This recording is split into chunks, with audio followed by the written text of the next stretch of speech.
एक जंगल में एक भूरा नाम का हाथी रहता था। वो बड़ा ही घमंडी था। अपनी शक्ति के बल पर वो छोटे मोटे जीव जंतुओं को भी सताता रहता था। उसे देखकर जंगल के जानवर दूर चले जाते थे। एक बार वो चलते हुए एक पेड़ के पास पहुंचा तो उसे एक नन्ही टुनटुनी चिड़िया अपना भोजन इकट्ठा करते हुए दिखाई पड़ी। टुनटुनी ने भूरा हाथी पर ध्यान नहीं दिया और अपना काम करती रही। भूरा गुस्से से लाल हो गया। क्या रे टुनटुनी चिड़िया, भूरा को देखकर भी अनदेखा कर रही है। मुझे नमस्ते करना छोड़कर अपना भोजन इकट्ठा कर रही है। अगर मैं धीरे से भी फूंक दूं तो जंगल के पार जाकर गिरेगी। तेरी हड्डी पसली भी नहीं मिलेंगी। हाथी भाई, मैं अपना काम कर रही हूँ, भला आपका क्या बिगाड़ रही हूँ? वैसे आप बड़े ही बलवान हो तो आपको शांत रहना चाहिए। गुस्सा आपको शोभा नहीं देता। अपनी योग्यता और शक्ति पे घमंड करना अच्छी बात नहीं है। तू इतनी छोटी सी चिड़िया मुझे प्रवचन सुना रही है। अभी मजा चखाता हूँ तुझे। इतना कहकर भूरा हाथी आगे बढ़ा तो टुनटुनी चिड़िया बेचारी दूर चली गई। भूरा ने उसका सारा खाना पैर से नष्ट कर दिया और उसे मारने के लिए आगे बढ़ा। तभी टुनटुनी चिड़िया पेड़ पर बने हुए अपने निवास स्थान पर चढ़ गई। हाथी ने उस पेड़ को भी उखाड़ दिया। ये देखकर बेचारी टुनटुनी जान बचाकर किसी तरह भाग गई। भूरा हाथी आगे बढ़ा तो उसे कालू कौवा दाना ले जाते हुए दिखाई पड़ा। वो बरसात के पहले अपने लिए भोजन की व्यवस्था कर रहा था। उसने अपने घोंसले में बहुत दाने इकट्ठा कर लिए थे। फिर भूरा उसके ऊपर भी गुस्सा हो गया। क्यों रे कालू, मेरे ही रास्ते में घोंसला बनाकर बैठा है। मेरा रास्ता हमेशा साफ होना चाहिए। चल हट जा, भाग जा यहाँ से। दोबारा मत आना वरना ऊपर पहुँचा दूंगा, समझा ना? हाथी भैया, मैंने आपका क्या बिगाड़ा है? मुझ पर इतना गुस्सा क्यों दिखा रहे हो? मेरी बात मानो, सुख से जियो और सभी को जीने दो। खलुए मुझे सिखा रहा है, मेरी बात को ठुकरा रहा है। अभी तक मेरे सामने खड़ा नजर आ रहा है। मैं तुझे मसल डालूंगा। भूरा हाथी आगे बढ़ा और कालू कौवा भागकर घोंसले के अंदर चला गया और कालू कौवे के पेड़ को जोर जोर से हिलाकर उसका घोंसला तहस नहस कर दिया। कालू कौवा किसी तरह अपनी जान बचाकर भागा और मन ही मन बहुत गुस्सा हो रहा था, लेकिन उस समय कुछ नहीं कर पा रहा था। भूरा के चले जाने के बाद वो निराश होकर एक जगह बैठ गया। उसी समय नन्ही टुनटुनी चिड़िया वहाँ आई। उसने भूरा हाथी के अन्याय को देख लिया था। वो भी भूरा हाथी की बेरहमी और अन्याय का शिकार हुई थी, इसलिए उसका भी पारा चढ़ा हुआ था। वो कालू कौवे से कहती है, कालू भैया, मैंने भूरा हाथी की सारी बदमाशी देख ली। उसने मुझे भी नुकसान पहुंचाया है, अपनी शक्ति का घमंड दिखाया है। उसे सबक मिलना ही चाहिए। हम दोनों मिलकर उसे उसकी करनी का दंड देंगे ताकि वो भविष्य में घमंड करके किसी को भी परेशान ना करे। हाँ टुनटुनी बहन, आप बिल्कुल सही कह रही हो। अब हमें सख्त कदम उठाना ही पड़ेगा और इस भूरा को सबक सिखाना ही पड़ेगा, वरना ये हम सबको मार डालेगा। शाम के समय टुनटुनी और कालू कौवा दोनों भूरा हाथी के अड्डे पर पहुंच गए। भूरा हाथी आराम से सोया हुआ था। दोनों ने मौका देखकर अपनी योजना को रूप देना शुरू किया। कालू कौवा हाथी की सूंड में सूखी घास से खुजली करने लगा और टुनटुनी हाथी के कान पर डंडे से मारने लगी। इस दोहरे हमले से भूरा हाथी परेशान हो गया और उसे पीड़ा होने लगी। वो छटपटाने लगा। अरे मर गया, अरे मर गया। अरे कौन है मेरे सूंड के अंदर? कान में कौन काट रहा है? अरे बचाओ रे, क्या करूं? कुछ समझ में नहीं आ रहा। मेरे नाक में, मेरे कान में कान काटे जा रहा है। मुझे माफ कर दो, मुझे बख्श दो। अरे अरे अरे छोड़ दो मुझे। अरे कोई बचाओ मुझे। अब कैसा लग रहा है तुम्हें भूरा हाथी? जब तुम अपनी ताकत के घमंड में दूसरों को सताते हो, उन्हें भी कष्ट पहुंचता है। अब स्वयं की तकलीफ बर्दाश्त नहीं हो रही है तुमसे। मैं घमंड नहीं करूंगा, किसी को नहीं सताऊंगा। मुझे क्षमा कर दो। ये कांटा काटी बंद करो। अरे मुझे छोड़ो, आजाद करो। मैं वादा करता हूँ किसी को नहीं सताऊंगा। अच्छा चलो ठीक है, वादा करो। अब तो तुम सबको जीने दोगे? हाँ, मैं वादा करता हूँ सबको आनंद से जीने दूंगा, सबका सम्मान करूंगा। बस मुझे छोड़ दो। फिर टुनटुनी और कालू कौवे ने उसे मारना बंद कर दिया। दोनों ने मिलकर हाथी को अच्छा सबक सिखा दिया था। भूरा हाथी की जान में जान आई। उसका घमंड चूर हो चुका था। उसने सर झुका लिया। टुनटुनी चिड़िया और कालू कौवा वहाँ से बड़े आराम से चले गए। अरे कालू भैया, आप पहले सुंदरी बहन से पूछ ली कि इस साल वो अपने खेतों में क्या बोने वाली है, तभी मैं अंगूर के बीज ज्यादा मात्रा में खरीद कर लाऊंगी। टुनटुनी चिड़िया, सुंदरी को अंगूर बहुत पसंद है। आप हमारे लिए भी अंगूर के ही बीज लाना।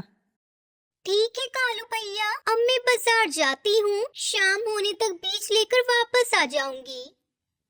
टुनटुनी चिड़िया और कालू कौवा ऐसे बातें कर रहे थे कि तभी वहां पर बंटी कबूतर भी आ जाता है और टुनटुनी चिड़िया से कहता है, कहानी में आगे बढ़ने से पहले दोस्तों, मेरी तकदीर में एक भी गम ना होता।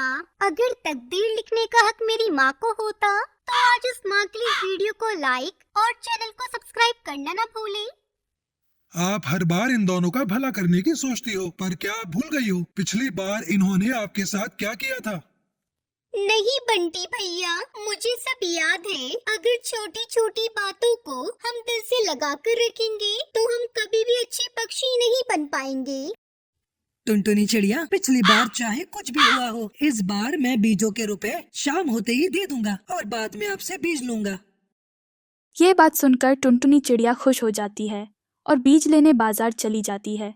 वही कालू कौवा भी अपनी पत्नी सुंदरी कौवी को सारी बातें बता देता है। उस कबूतर की बड़ी चौंच चलती है। अगर मैं वहाँ पर होती तो उसे ऐसा जवाब देती कि दोबारा बोलने की उसकी हिम्मत न पड़ती।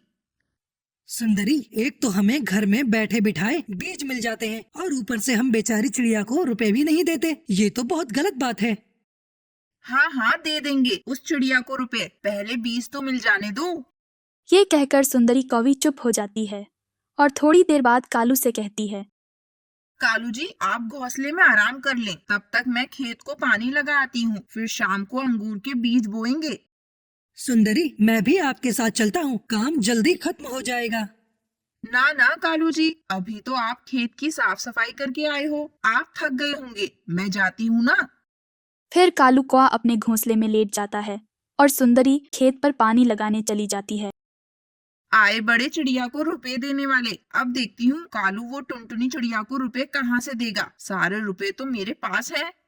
ऐसे कहकर सुंदरी कौवी बहुत खुश होती है और सारे पैसे जमीन में छिपा देती है। इधर कालू कौवा सुंदरी का इंतजार कर रहा था। शाम हो गई है, टुनटुनी चिड़िया भी बीज लेकर आ गई होगी, पर सुंदरी जी तो अभी तक घर नहीं लौटी। कालू कौवा सुंदरी कौवी का इंतजार कर रहा था क्योंकि उसे पैसे लेकर टुनटुनी चिड़िया के घर जो जाना था। फिर सुंदरी कौवी वहां पर आ जाती है। सुंदरी, इतनी देर कहाँ लगा दी? मैं कब से आपका इंतजार कर रहा हूँ। अब जल्दी से मुझे 1500 रुपए दे दो, मैं टुनटुनी चिड़िया के घर से बीज लेकर आता हूँ। ठहरो ठहरो, मैं अभी संदूक से पैसे निकाल कर देती हूँ। ये कहकर सुंदरी कौवी अपने पैसे देखती है, परंतु संदूक में तो एक भी पैसा नहीं था। कालू जी, लगता है सारे रुपए खत्म हो गए हैं, अब घर में रुपए नहीं है। क्या कहा? थोड़े दिन पहले ही तो मैंने संदूक में रुपए देखे थे, फिर आज कहाँ चले गए? आपका मतलब क्या है कि रुपयों को मैं खा जाती हूँ? अरे घर में इतने खर्चे हैं तो पैसे तो खत्म होंगे ही, इसमें मेरा क्या कसूर? तो ठीक है, जब पैसे जमा हो जाएंगे तो चिड़िया के घर से बीज ले आएंगे, तब तक बैठी रहो पंख पे पंख रखकर। आपको नहीं जाना तो मत जाओ, मैं लाती हूँ टुनटुनी चिड़िया से बीज। ये कहकर सुंदरी कौवी टुनटुनी चिड़िया के घर चली जाती है और चिड़िया से बीज उधार मांगती है। चिड़िया बहन, घर में पैसे खत्म हो गए हैं, आप मुझे अंगूरों के बीज दे दें। जैसे ही पैसे आएंगे तो मैं सबसे पहले आपके पैसे ही दूंगी। पर सुंदरी बहन, कालू भैया ने तो पैसे देने का साथ के साथ बोला था, फिर आप उधार बीज लेने क्यों आई हो? हाँ हाँ चिड़िया बहन, कालू तो अभी भी ऐसा ही बोल रहे थे, पर क्या है कि मैंने खेत को पानी लगा दिया है, अगर बीज नहीं डाले तो सारी मेहनत बेकार हो जाएगी। फिर टुनटुनी चिड़िया सुंदरी कौवी को अंगूर के बीज दे देती है। फिर सुंदरी खेत में जाकर सारे बीज बो देती है। ऐसे ही कुछ दिन गुजर जाते हैं। अब काफी दिन हो गए, कालू अभी तक खेतों में एक भी पौधा नहीं निकला है। अब तो मैं चिड़िया को रुपए नहीं दूंगी। जब अंगूर की फसल तैयार हो जाएगी और अंगूर लगने लगेंगे तभी उसे पैसे मिलेंगे। इस तरह से कुछ दिन निकल जाते हैं। टुनटुनी चिड़िया के खेतों में अंगूर की बेल निकल आई थी और उन पर अंगूर भी लगने लगे थे। ये देखकर सुंदरी कौवी को बहुत गुस्सा आता है और वो कालू से कहती है, खबरदार कालू जी, जो इस टुनटुनी चिड़िया को आज के बाद बीजों के पैसे भी दिए, वरना मुझसे बुरा कोई नहीं होगा। एक तो खराब बीज देकर मेरी सारी मेहनत खराब करवा दी। अगर हमारे खेत में अंगूर की फसल नहीं हुई तो इसमें चिड़िया की कोई गलती नहीं, और मैं कैसे भी करके पैसे तो देकर ही रहूंगा। कालू कौवे की ये बात सुनकर सुंदरी कौवी गुस्से में वहां से चली जाती है। तभी टुनटुनी चिड़िया कालू कौवे से कहती है, कालू भैया, मैं सुंदरी बहन के गुस्से को समझ सकती हूँ। आप मेरी आधी अंगूर की फसल ले लें, फिर सुंदरी बहन आपसे कभी नहीं लड़ेंगी। टुनटुनी बहन, आप बहुत अच्छी चिड़िया हैं। पता नहीं कब सुंदरी को अकल आएगी। रात होते ही सुंदरी कौवी टुनटुनी चिड़िया के खेत पर चली जाती है। अगर मैं अंगूर नहीं खाऊंगी तो इस मोटी चिड़िया को भी अंगूर नहीं खाने दूंगी। इसकी सारी खेती बर्बाद कर दूंगी। ये सोचकर सुंदरी कौवी अंगूरों को तोड़ती है, उन्हें दूर फेंकती है। वो पंजों से बेलों को भी उखाड़ फेंकती है। तभी ये सब जिगरबाज देख लेता है और कहता है, ओए ओए दुष्ट कौवी, भोजन को जाया कर रही है। ओए, तुझे जरा भी शर्म नहीं आती? मेरी बात मान ले और यहाँ से चली जा। लेकिन सुंदरी कौवी उसकी बातें नहीं सुनती। वह बस अंगूरों को फेंके ही जा रही थी। ओए ओए, अब इसको अपने तरीके से ही रोकना पड़ेगा, वरना ये सारी फसल को खराब कर देगी। फिर जिगरबाज सुंदरी कौवी को पीटना शुरू करता है और उसे घायल कर वहां से चला जाता है। सुबह होते ही कालू कौवा टुनटुनी चिड़िया के खेत पर आता है। सुंदरी, कुछ शर्म करो। ये तुम्हारे बुरे कामों का ही फल है, जो तुम अब कभी नहीं उड़ पाओगी। सुंदरी कौवी को अपने की पर बहुत पछतावा होता है। वो तो कालू कौवे से नजरें भी नहीं मिला पा रही थी। तो प्यारे दोस्तों, हमें इस कहानी से यह सीख मिलती है कि हमें हमेशा ईमानदारी और अच्छाई के रास्ते पर ही चलना चाहिए।